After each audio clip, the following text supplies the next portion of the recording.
सखी। का हो सखी? शादी हो गई, ससुरे कहिया जाए के बा हो? अरे सखी शादी तो भले माई बाबू कर देने, लेकिन हम ना मन कहा तो ससुरे जाए को। काहे हो? सुना बतावत है। बतावा। खाके जहरा मरी जाइबे, सुनत हो न? ई काहे हो? खाके जहरा मरी जाइबे, सखी हो हम ससुरे ना जाइबे।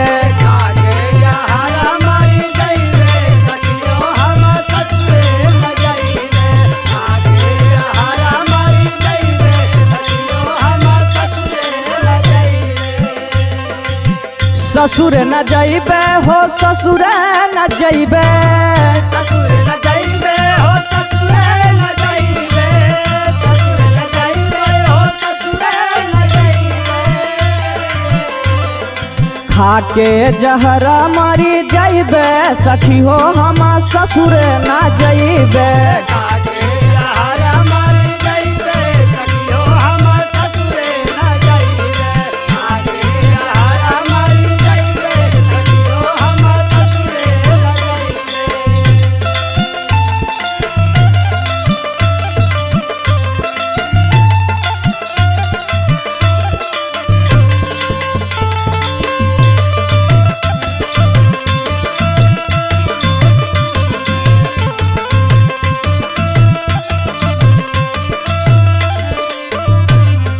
सखी काहे ना जाइबू हो? सुना सखी बतावत है। सुनावा।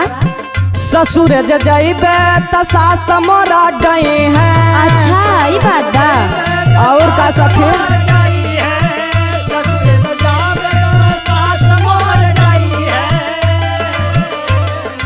मम्मी के प्यार कहाँ पैबे, सुनत हो सखी? हाँ हो। अरे मम्मी के प्यार कहाँ पैबे, सखी हो हम ससुर ना जाइबे। मम्मी का प्यार कहाँ पैबे, सखी हो हम ससुर न जाइबे। मम्मी का प्यार कहाँ पैबे, सखी हो हम ससुर न जाइबे।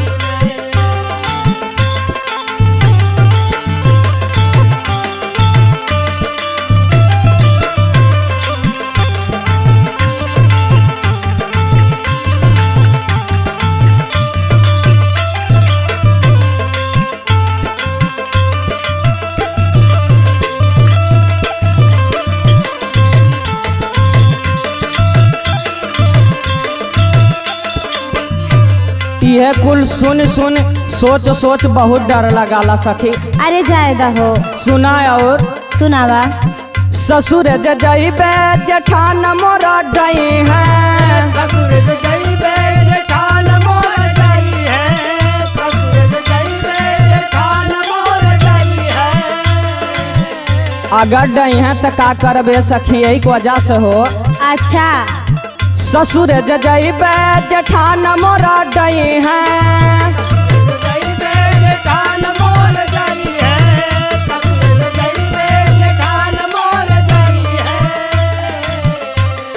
भौजी के प्यार कहाँ पैबे, अरे भौजी के प्यार कहाँ पैबे, सखी हो हम ससुर ना जाइबे। भौजी का प्यार कहाँ पैबे, सखी हो हम ससुर न जाइबे। भौजी का प्यार कहाँ पैबे, सखी हो हम ससुर न जाइबे।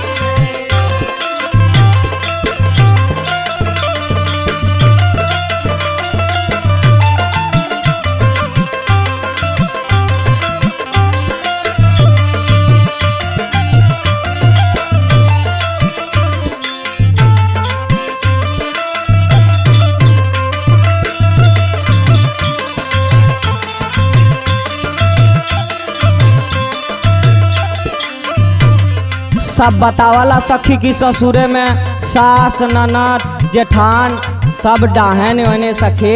कई बात सही बा हो? पता नहीं हो। सुना सखी। सुनावा। ससुर जाइबे ननदा बोली बोली है। ससुर जाइबे ननद बोली बोली है। ससुर जाइबे ननद बोली बोली है।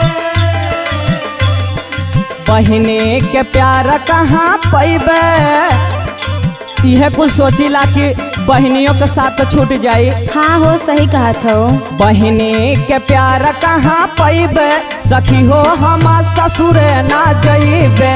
बहिनी का प्यार कहाँ पैबे सखी हो हम ससुरे न जाइबे। बहिनी का प्यार कहाँ पैबे सखी हो हम ससुरे न जाइबे। हो खा के जहरा मारी जइबे सखी हो हम ससुरे ना जइबे। खाके जहरा मरी जाइबे सखी हो हम ससुरे न जाइबे। खाके जहरा मरी जाइबे सखी हो हम ससुरे न जाइबे। हो खा के जहरा मारी जइबे सखी हो हम ससुरे ना जइबे। खाके